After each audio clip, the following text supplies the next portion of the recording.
President Trump continues his foreign trip, and he is making quite an impression, changing his mind on China, defending Putin, and criticizing his own intelligence agencies, and that's just for starters.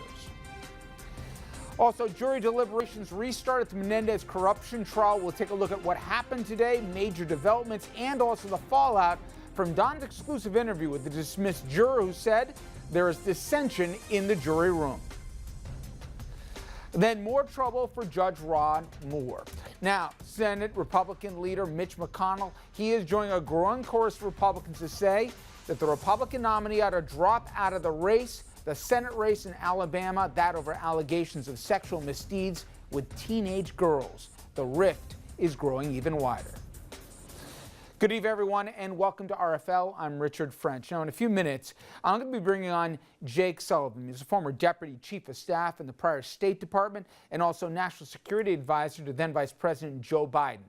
He's as smart a guy as I know when it comes to understanding what is going on in the world and the U.S.'s role in it. But while the latest segment of As Trump Turns deals with his bizarro Asia trip, I wanted to start tonight with what we've all come to expect, or accept, I should say, as our new normal.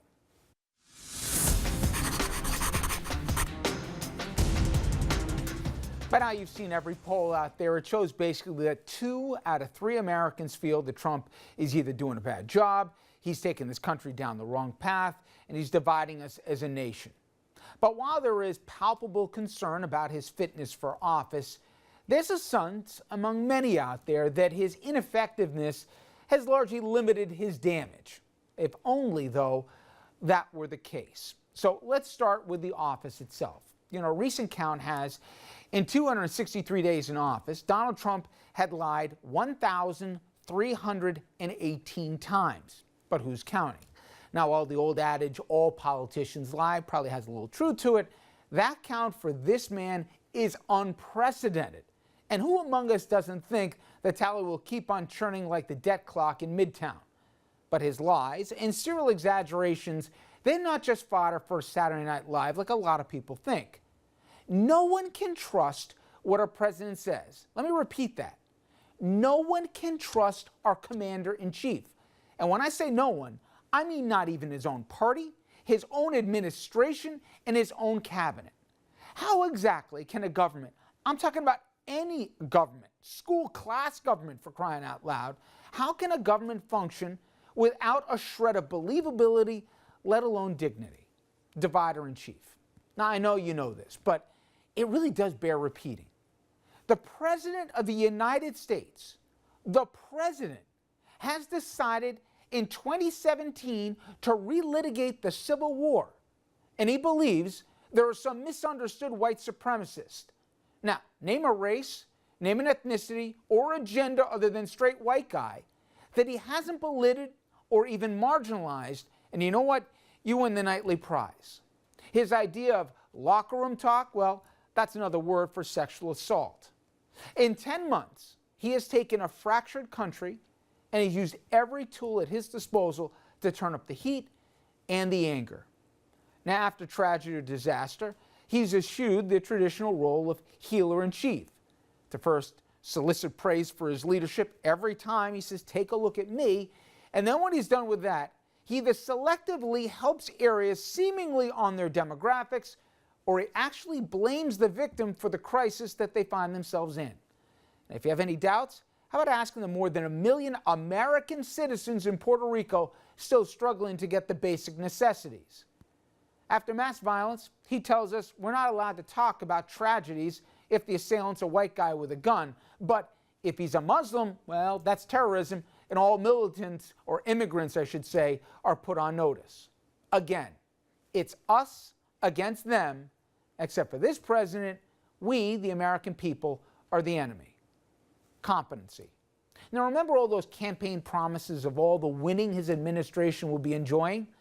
Well, the Giants, they got more W's than Team Trump does to this point. Repealing and replacing Obamacare was going to be, quote, so easy. Remember how no one was going to lose health care? Pre-existing conditions would be protected. Well, how's all that working out? And how about a tax cut for all of us that will pay for itself? I guess unless you're in the middle class in a blue state and you don't worry about exploiting the national debt, kind of, sort of. Trump can't accomplish any agenda. I'm not just talking because he is, having a little bit of a rough time lately, even with the Republican House and Senate. He can't accomplish anything because he doesn't have any guiding principles. And also because, bizarrely, he's the worst deal maker in modern American history. His legacy? It will include demonizing bipartisanship and making any big policy initiatives that much harder to pass for any future president who can add, let alone believes in something, anything. Now let's talk about the damage as it relates to government. Trump is doing to our functioning government what he has done is seismic in its consequences. Now, while most are rightfully focusing on the dismantling of the State Department with unfilled key positions or incompetence, the Department of Education has abandoned its commitment to public education and also is shilling now for right-wing profit schools and siphoning budget dollars to pet projects. How about the EPA? It's becoming a tool to destroy rather than protect the environment. Again, that's Environmental Protection Agency. But it goes way past that. Michael Lewis, he's done some amazing reporting on what is actually happening at the Department of Energy. During the presidential debate, the now Secretary of Energy, Rick Perry, he once famously said that he wanted to shut down all these different departments, but he couldn't remember the agency that he wanted to get rid of. Well, turns out in 2017, in this administration, he now runs that very department. He, like Trump, apparently thought what energy did was basically manage oil. Problem is they're both wrong. Largely, they're responsible with guarding and maintaining our nuclear stockpile. Now, the more we learn about this arrangement and the people in charge of something I think we would think is pretty important would petrify all of us. Ditto goes for the Department of Agriculture. 2 out of every $3 that it spends, it actually goes to not paying farmers not to grow crops, but actually to feed poor Americans. I'm talking about school kids, veterans, pregnant women, seniors. The people Lewis reports that previously ran this department were, like in administrations right and left, usually qualified, competent, dedicated public servants. So who have they been replaced by? Literally a cabana boy from a country club in our area and an ex-bartender. The results, they reflect this new reality. What I'm trying to say, people, is this. We watch, and every night it's like a segment of reality TV, what the administration did, didn't do, the midnight tweet, who's fired, who's not, all the palace intrigue.